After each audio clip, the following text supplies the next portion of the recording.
On a en France une immense chance d'avoir le système de santé qui est le nôtre et c'est une force. Ça, c'est ce qu'a dit Emmanuel Macron le 4 février dernier. Alors oui, en France, on a une immense chance d'avoir le système de santé qui est le nôtre, mais on peut se poser la question de savoir si les soignants, eux, ont de la chance d'avoir le président de la République qu'ils ont et le gouvernement qu'ils ont. Il y a 30 ans, nous avions le meilleur système de santé du monde.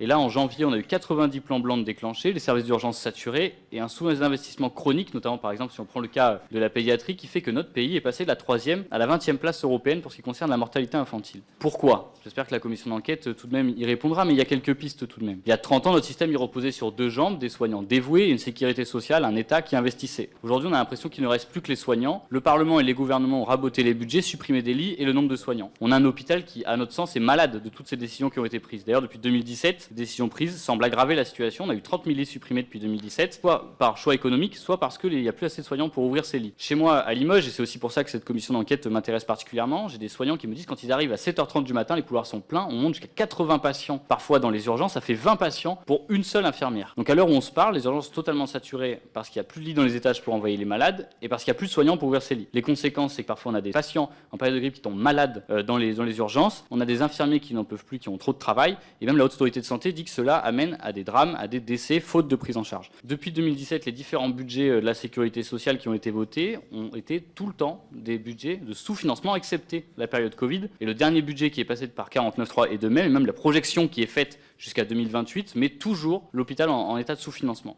Chers collègues, la tâche que nous avons, elle est immense avec cette commission d'enquête. J'espère que tout le monde en prend la mesure, mais surtout que cette dernière va nous permettre de trouver des pistes pour améliorer la vie des patients et des soignants.